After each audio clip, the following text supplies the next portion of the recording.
money. That was frankly the first thing that came into my mind when I decided to record this video. How's it going, people? Welcome back to the Chill Zone and welcome back to another episode of When the Video Game Industry Crosses the Bloody Line. Need some rainbow in the background or something. For today we have Xbox, who promptly decided to burn some of the last vestiges of goodwill that they had from their customer base by raising the price of a Game Pass by 50%, thus creating yet another business model hinging on the players being stupid. I know that Phil Spencer has made some whack presentations in the past and that we might never get back to the good old days of wow, Fable. But the announcement that they made recently about the price hike is not just stupid, it's pretty condescending due to, well, how it originally was presented. Hey everyone, Xbox Game Pass is getting an upgrade.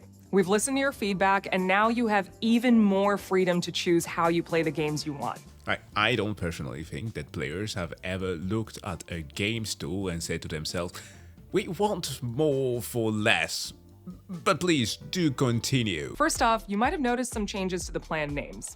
Xbox Game Pass Core is now Xbox Game Pass Essential, Xbox Game Pass Standard is now Xbox Game Pass Premium, and Xbox Game Pass Ultimate is still Xbox Game Pass Ultimate. All three plans are designed to give you more value, more rewards, and more ways to play than ever before. So that was a fucking lie. As a matter of fact, I'm actually not going to let her continue because it just occurred to me that Xbox raised the price of all the consoles this year already, with the Series S going from $299.99 to $379.99 US dollars, and after doing that, they raised the prices again by $20.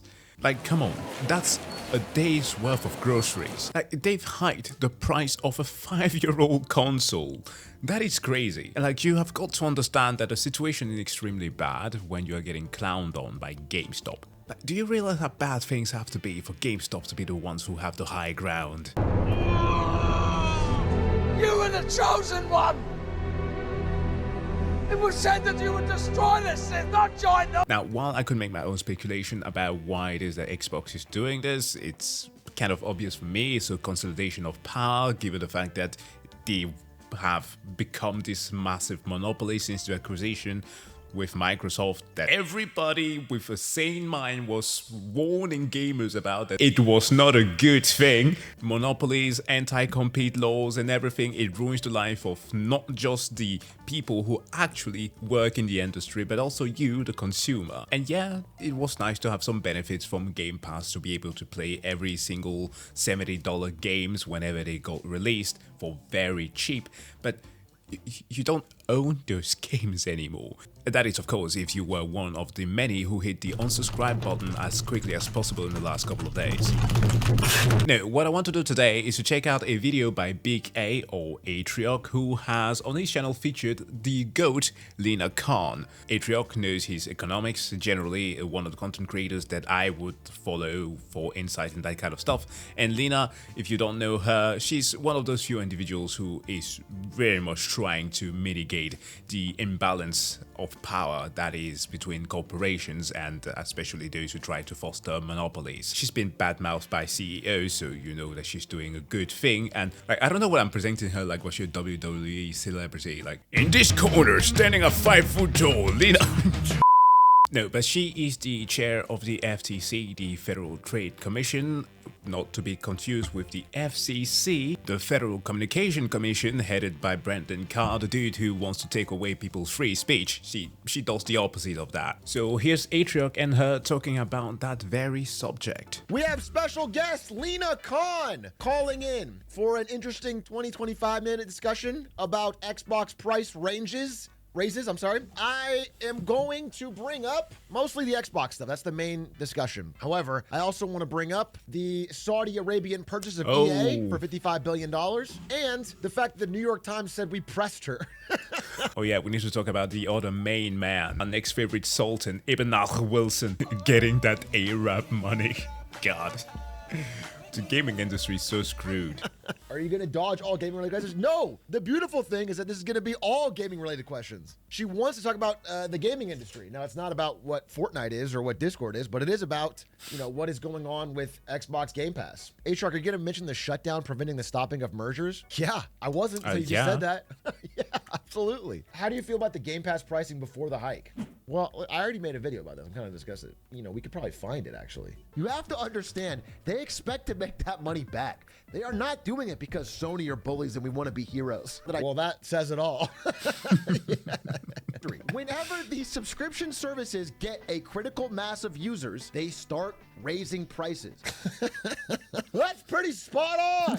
And this is the beginning. It's not even phase one. Imagine later. I just want people to fucking think a little. Imagine later. He predicted it. All. Do we really need to interview Lena Khan when we can just watch old Atrioc? He kind of summed it up. Okay, little context as Lena Khan is about to join, just in case you don't know. Microsoft upped Xbox Game Pass to $29.99 a month, $30 a month for the ultimate tier. They also rebranded the tiers to Essential, Premium, or Ultimate instead of their. And it's so, oh my God, it is so insulting because think about this.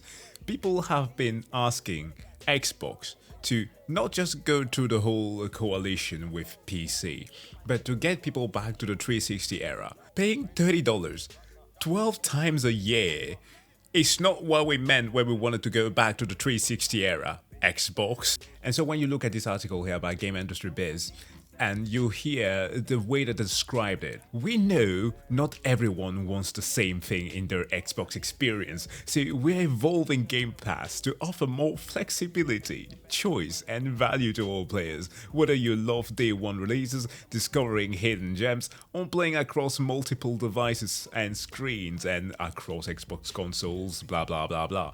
The one thing that sticks out for Xbox is the cloud thing, because out of every other services, it's literally the only thing that they have that has survived and has been rather untouched.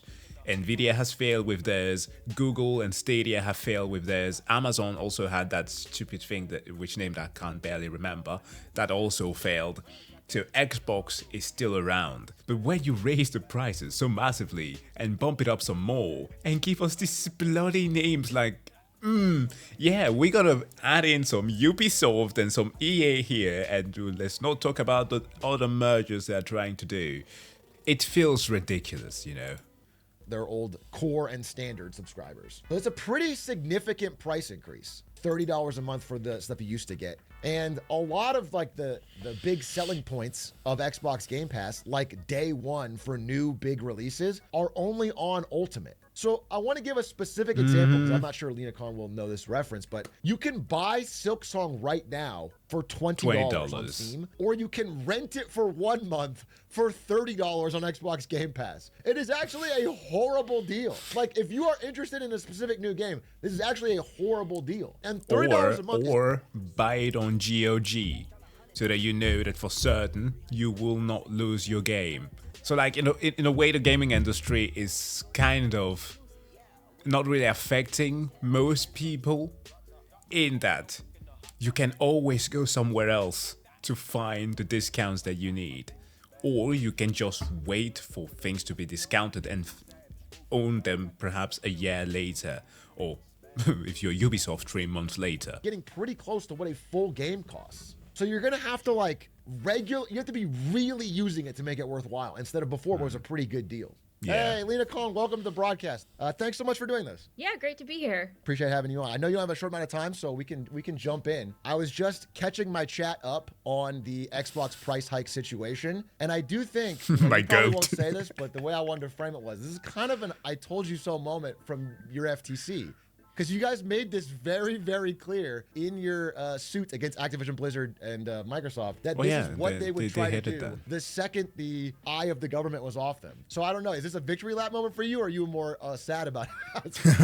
I mean, look, I know a lot of people, derive so much joy from these games, the gamer community, game developers, and it just seems like, ever since the ink dried on this agreement and the lawsuit going through, we've seen, rounds of layoffs after layoffs, rounds of price hikes hikes after price hikes. The Yep. price hikes announced this week are a 50% price hike. Like, that's pretty stunning. Just a few days after, a top Microsoft employee acknowledged that Game Pass is profitable, right? They earned $5 billion in That's revenue. true. Like, the business is doing well.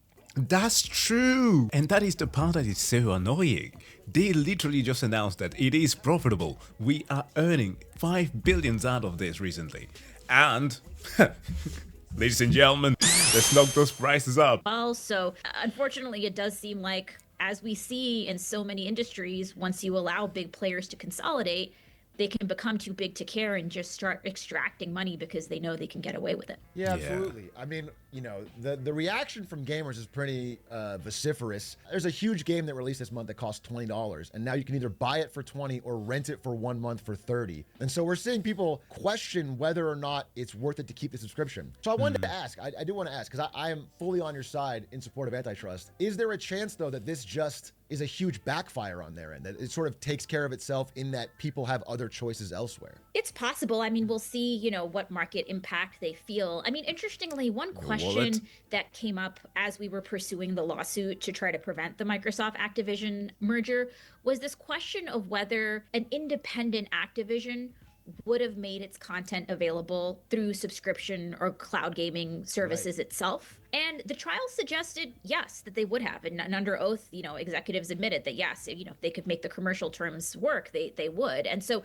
you can imagine a situation in which if Microsoft had actually been more constrained in the market by other players by other firms that also had, big gaming libraries, would they have been able to do this? It will be interesting to see if they have to backtrack here. But the series of price hikes that they've done suggest they feel pretty emboldened. Yeah, I mean, I would say from a gaming perspective, there really is no competitor in the cloud space. And at the time of your lawsuit, I think the court ruled that it was such a nascent industry that they didn't think it was a big enough deal. But as it becomes more and more important, it's very clear that there is nobody challenging them. And so they can raise prices at will. So yeah, that is what gamers are noticing. Though I do think from the outside POV, it does look a bit like Microsoft has been burned a bit by this drastic, possibly overpaying for Activision Blizzard and is trying to recoup their losses and may in fact get burned by. I have a quote here that I wanted to share with you from a notable developer who runs Larian Studios, a very popular game dev studio, and they said probably a good time to remind people that making games faster and cheaper while charging more has never worked before.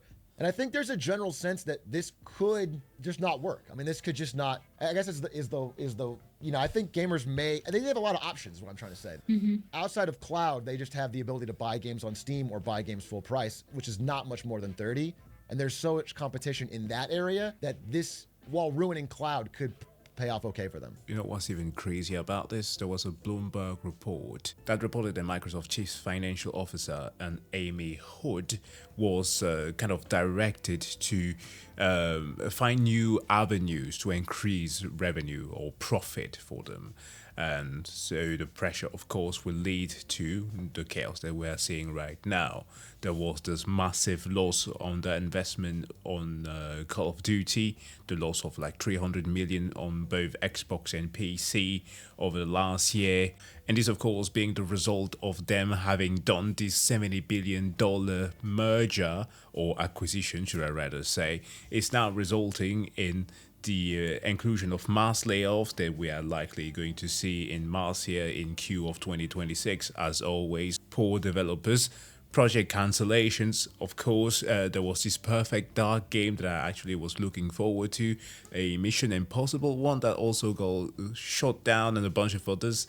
I hope that they don't touch. Wow, Fable. And of course, the passing on the burden onto the gamers, which funnily enough in that FCC trial that was mentioned before, they literally stated that no, none of that would happen, that they will never pass the burden onto the players, and that's literally what is happening right now. And like, what I'll know that what Atrioc said there is absolutely correct, with the fact that PC players for the most part can just go and look elsewhere.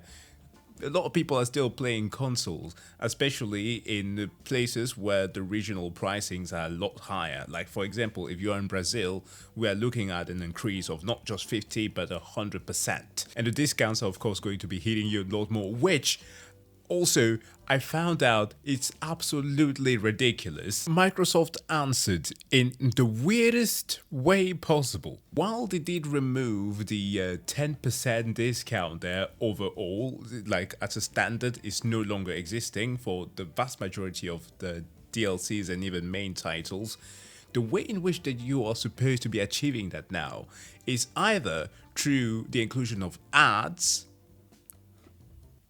Why? When you're already paying for a subscription, or you can earn in the in-game currency so to achieve certain points and finally get that in form of gift cards. It is insane. The gamification of getting discounts, it is literally the same mentality that our favorite Sultan Ibn Wilson did cultivate at EA. Like, how are you going to try to nickel and dime people that hard? Yeah, it'll be interesting to see what happens there, and whether the entry barriers in cloud are so high as to whether we're going to see real competitors emerge there, or whether Activision would have been one of the players with the most natural shot of doing that. Yeah, I wanted to ask. So I'm trying to recall the facts of the original case. This was one of the things you guys directly predicted, was that they would consolidate power and raise prices. Were there other things you predicted would happen that have happened or may happen in the future? Like what are the things you think are the next steps from Microsoft having gained this power? I mean, we talked about the impact on game developers as well, right? One of the arguments in the case that we made was that Activision had been a platform neutral company. And as a result, game developers also had more pathways to kind of get to market. And one thing we argued was that if you allowed this merger to go through, it would basically allow Microsoft to become more of a walled garden. We may see more layoffs. We may see more price hikes. We may see kind of more degradation of certain games. And that just generally the way that competition encourages companies to kind of, just be fighting it out in the marketplace, that all of those factors would just make it so that Microsoft didn't have to try as hard. And somehow still managing to lay off people despite them having successful and well-earning IPs, and new ones at that. I'm thinking of the studio that is responsible for The Evil Within and its sequel, as well as Hi-Fi Rush. Tango Game. Now, there's something a little bit interesting here that I kind of found out just before recording with regards to Xbox. A thing that might be the saving grace is obviously them dealing with this cloud service, as they try to monopolize on the idea of being on every single devices. They have, with the help of Microsoft, of course, mostly focused on the software part of things. But there were many plans on them actually putting out either a new console or handheld devices. If you remember, the ROG handheld that came out recently was actually supposed to be something that Xbox did themselves, but that too got cancelled. But likely because Microsoft's main effort at the moment focus on AI and such, Xbox hardware is just falling behind, and in the craziest way possible, retailers are now revolting against the console because of weak market performance of the Xbox Series X and S. It has led to some retailers beginning to just drop the console completely. You have the likes of Costco here, if I can find a thing here, who decided to just pull the console from the sales. They call it a business decision while continuing to carry the PlayStation and Switch consoles at the stores. So what this means is that there will not be any competition. And you've already seen what happened with the Switch. Switch 2 was a disaster. Again, yet another company that loses all of the faith that they've built up, being Nintendo here, and just boosted out the prices because who's the competitor to Switch? More specifically, who is the competitor to Nintendo games? And what's even scarier is if in the future we don't even get to see Xbox at all, because there were these leaks by Sneaker SO. He's like a gaming insider that has been backed up by the likes of Jason Schreier and some other famous guy. I remember always Jason because, yeah, he's the main man when it comes to that kind of things with his reportings. But he claimed that concrete plans for the actual next generation of Xbox hardware have gone from definitive to up in the air. So very much like the ROG Ally, we might not even see that new Xbox, which will suck because if the PS6 rolls in, I know that there are memes made about that because the PS5 Pro is currently a thing, we might see a monopoly once again on the side of Sony.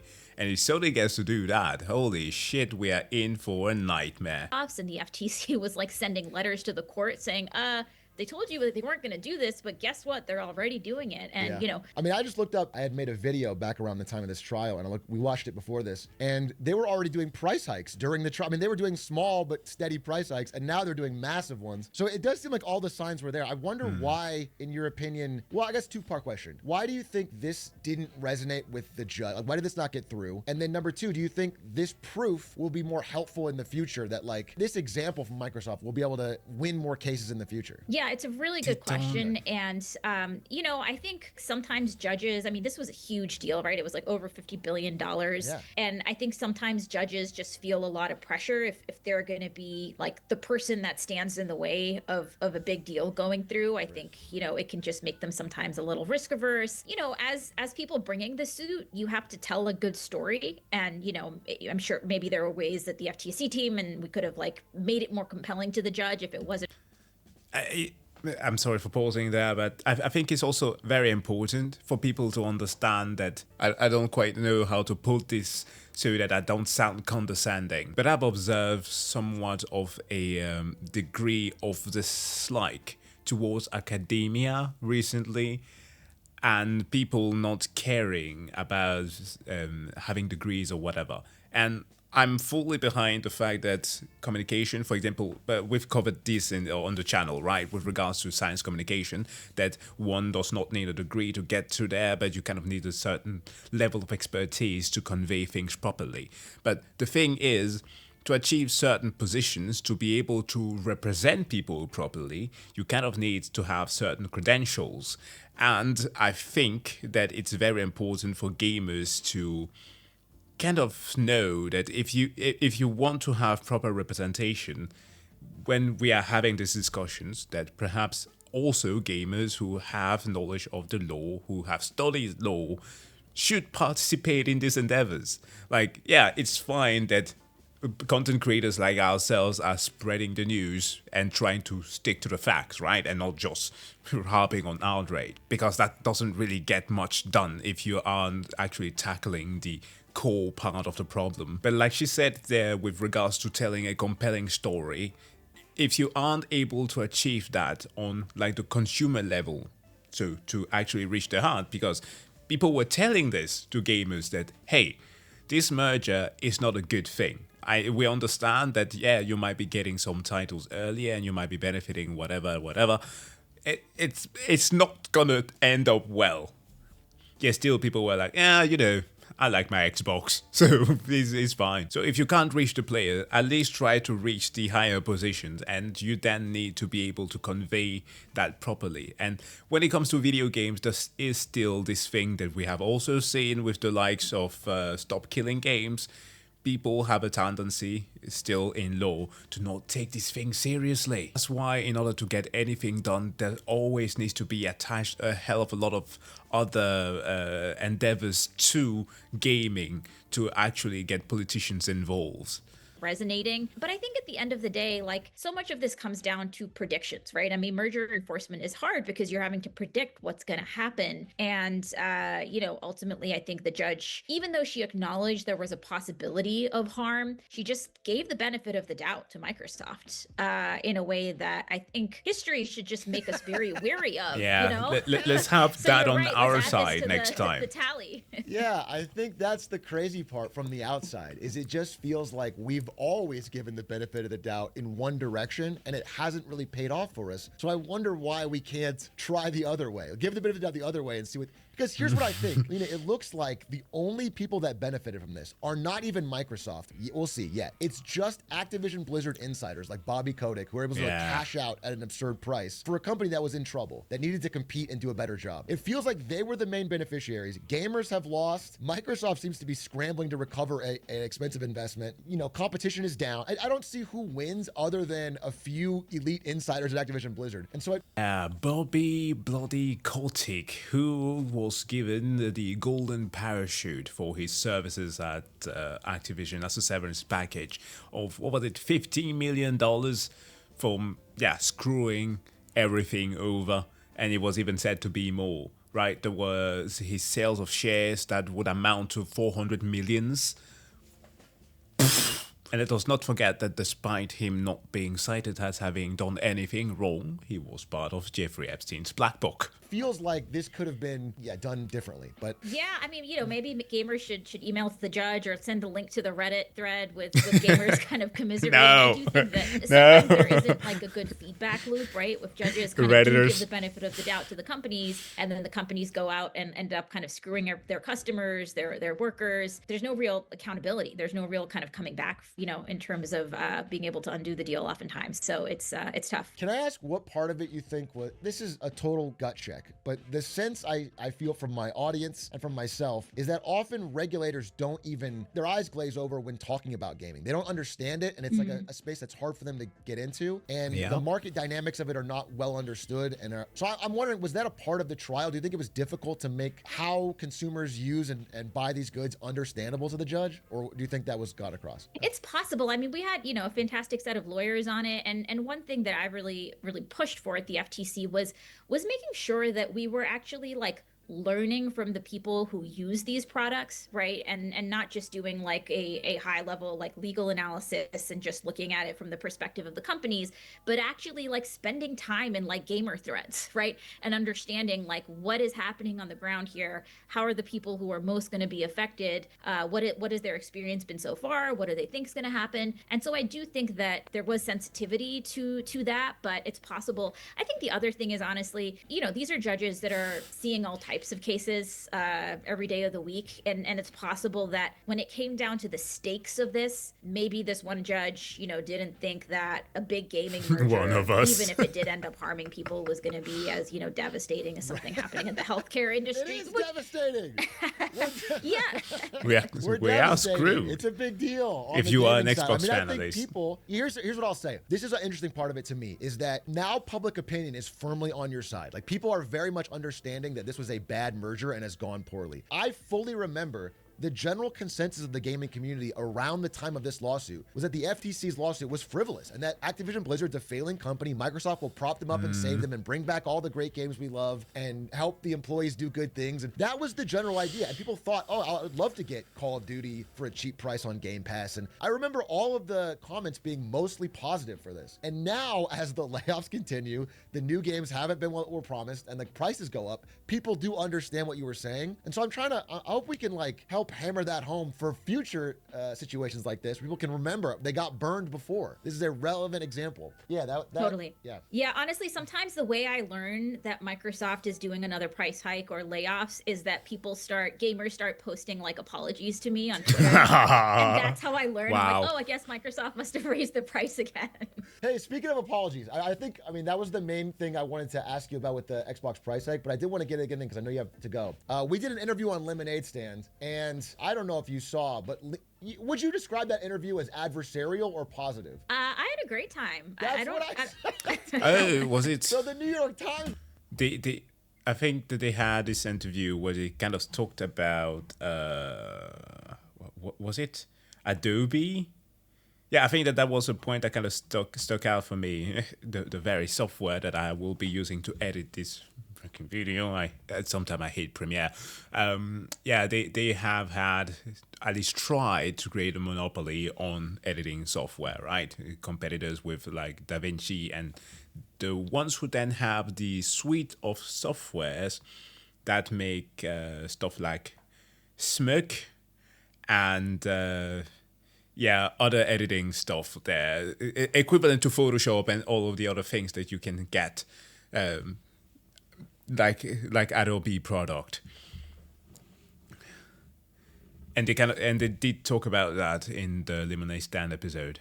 I remember an article about it where they described us as pressing you on antitrust as if we were some anti-FTC podcast. So I just wanted to get across that that was. I guess it's good for your journalism cred of kind of being hard hitting or something, Yeah, I guess so. I did not personally feel antagonized. Okay, perfect. And then last thing I wanted to ask is if you had any thoughts on this recent $55 billion Saudi Arabia acquisition of EA. Yeah. They've gone Jared private Kushner at an absurd valuation, Silver Lake. using primarily money from the Saudi wealth fund negotiated by Jared Kushner. I wonder if there's any Any top of mind thoughts from you on that? I mean, look, it's part of this broader trend of kind of financialization, consolidation, kind of creeping in everywhere. It is a really big number. The fact that the kind of Southeast Sovereign Wealth Fund is involved means it is going to get government review. You have to kind of think about, are there specific national security implications? The antitrust enforcers might take a look. The fact that the president's son is involved kind of raises questions about, can we make sure these are going to be done? These reviews will be done in an even-handed way. But yeah, I mean, I do think that, it was interesting. I was reading some analysis of what Microsoft did, and somebody was like, is this kind of the enshittification that we're seeing in video games, right? And I do think that more broadly, we have seen that as things become more consolidated, as they become more financialized, unfortunately, sometimes things get worse if companies feel less accountable to the customers. And so, I just hope this is not just another instance of that. Yeah, 100% agree. Although I do want to say, as someone in the gaming space, this year has felt remarkably good because of people outside of the enshittified, consolidated titans. I think I use gaming as an example of what a competitive market can bring. People in gaming have a lot of opportunities to say, candidly, fuck this, I'll go elsewhere. Where they don't have in a lot of other industries. Like, for example, for cable providers, I have nowhere else to go. I'm completely consolidated. They can raise prices at will. But I do feel like EA and maybe even Microsoft in this case are going to get burned more than people think. They are finding consumers are not as trapped as they are in other industries. Which is also one of the reasons why it's very important to be able to combat payment processing firm to actually consolidate much power there either, because they are the ones who might make it so that we don't have these options. Imagine them going like they've done actually already against Itch.io, targeting the games that you want to play or pay for there, or if they do that on Steam. Yeah, it's a positive side to gaming, which keeps it exciting for me. But yeah, I do agree overall. And I know you have a time limit, so I just want to make sure there's anything else you want to discuss or say to the audience. No, great to be here, and my commiseration for the Xbox gamers, the Game Pass gamers who are suffering these price hikes. Lena Khan, thank you so much for coming on. Really appreciate it. Thanks for having me. Have a great day. Bye. Take care. Gamers rise up. That was really nice of her to do. I really enjoyed talking about that. You guys have any more thoughts on the Xbox game thing that I didn't? We should talk about it a little bit more. I want to make sure that we get it across. I think her points are well-founded. And again, I didn't want to emphasize it too much, but the truth is that she and her team called it dead on. They called it, they wrote it down, they screamed it in front of a judge. They said over and over again, they will raise prices the second they get this consolidation. I said that once, but I really wanted to make it clear. They called it from the beginning. Yeah, we should find a way to get the message out. Indie devs are too OP. But that's the thing, not that I was trying to be New York Times pressing Lena Khan, but I truly do think that of all the industries that I have to buy things from in my life, gaming is the least I'm worried about monopolies. Like, I don't fear someone spending $100 million on a game and trying to force me to play. Like, it's Concord. If they make trash stuff, I can just go elsewhere. Silksong was $20. It was a perfect deal. Like, I can just ignore your shit game. And there are plenty of games that are iterating on the same thing. Cloud specifically. The truth is, there's no other cloud providers. There's NVIDIA GeForce Cloud, and there's who's the other one? Stadia. It was like Google Stadia died. What was the Amazon name Luna of, basically dead. Luna. Like, it's just Xbox. Yeah, that's I paid Amazon's $100 for a year of Ultimate in March, and I barely use it.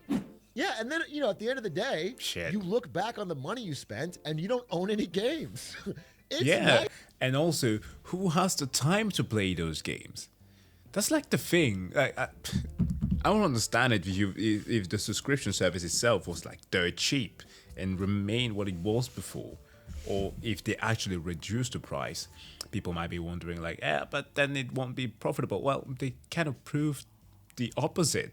That's what a lot of people were harping on for so long. That no, Xbox Game Pass isn't profitable at all. And yeah, they were operating at a loss for quite some time, but that's what most companies do. That's what most tech businesses do until enough people start using them till they become profitable. They know that they can hinge on the services that they give people and on their investors to cover up their margins. Oh, margins, what the fuck am I saying? Their losses. But now a lot of people are left without games. Just look at your Steam library and go, wait, I have 200 games that I own. They're mine. I bought them. Like with cloud, I think it's pretty frustrating. And you can play them it's offline. Games, but no games. Not owned on Steam. Yeah, I've heard that. But in practice, right? In practice, you can play it as long as you want, whenever you want. You can modify it. It's a little different than As long as Gabe lives, I mean, true. I do think, because I was doing. I wasn't the pushback, only I was one like, thinking gaming is that pretty way. competitive, but I think so much of that rests on the fact that Gabe Newell is alive. So much of that, because again, I still think Steam's 30% cut is too much, but Steam overall is hands off, takes their cut, runs a good store, has sales, and allows a competitive marketplace to thrive. They overall do a solid job. Now, again, I think they take a little bit too much, but they do an overall solid job. That is alone is enough. But once he's gone, if they start to inshitify Steam, then we're in trouble. I think Game Pass can be worth it to try $70 games for a month, like COD. Yeah. It's not that it's not but how many, worth though? it. Especially before this price hike, I would say Game Pass was like really worth it. The problem is that you really want the people that own the platforms to be different than the people that make the content. You want Activision Blizzard to be shopping their games around to different cloud platforms instead of if only the $70 were all good. Like, don't get me wrong, 2025 so far has been an amazing year for games. There have been so many good ones. We can argue about the technicalities of and the performances of some of these games in terms of like actual how they go through your in terms of how it is that the software is built. Well, in terms at least of how it is that the software interacts with your hardware, because we can discuss the Unreal Engine games that even the likes of a very successful Expedition 33 is unable to hit over 60 FPS in most cases for even powerful setups. But a lot of good titles have still released this year, and if it was that consistent across the board for the mainline titles, the ones that are supposed to be costing the $70, that would be nice. I understand that perhaps then that would be worth it, but the vast majority of games aren't operating like that, nor are they built to have the value to be that way. Most of them are built to be on a competitive level where you have like, well, 12 hours worth of gameplay and the rest of it is supposed to be competitive online stuff that keeps you hooked so that you have to grind. No, fuck no. Of one cloud platform owning all the game developers or a lot of the game developers, because that allows them total control and can raise prices. I think that's the point of the FTC's antitrust investigation, and I hope people can understand it. I really do hope, because I wasn't kidding at the end. I remember making that video, and I remember the comments for it. So overwhelmingly being like, yeah, but I like Game Pass. I think it'll be cool they own Blizzard. Like, people were overwhelmingly like, nah, I don't think it's bad. I think it'll be cool. Like, people are getting too scared over nothing. And I'm screaming in the video, they're going to raise prices. And now here we are. It happened. And the only person that won is Bobby Kotick. He's the big winner. Fucking Bobby Kotick walks away with hundreds of millions of dollars. Phil Spencer's after fault. running Blizzard into the ground. And he smiles, and everyone else gets screwed. Yeah, that sucks. Next up, we're gonna see Phil sitting in a panel there apologizing about how he has done gamers wrong. And things will never change because he's just a face. And this entire situation is so unfortunate because I feel like the move that they're heading towards is trying to make it so that they build in a mentality within gamers that $70 is supposed to be the value option now, when it is not. Like, I'm imagining that in a few months, whenever we actually get to see like the final, perhaps during the Game Awards, we might see the final trailer for GTA and them actually announcing the price at $100 or so. I don't want that to be the case, okay? Absolutely not. I will not want to pay that for any game. But that's what I unfortunately think that they're trying to do, and it very, very much sucks. Anyways, folks, this was my coverage on this thing, or rather my reaction to other people's coverage on this, but hopefully you got some insight out of this. And if you like the video, hit the like and also subscribe button. Wish you also have a wonderful day. Do play some cheap games out there. There are a lot of indie developers that really would like your support, and see you guys in the next one. Bye.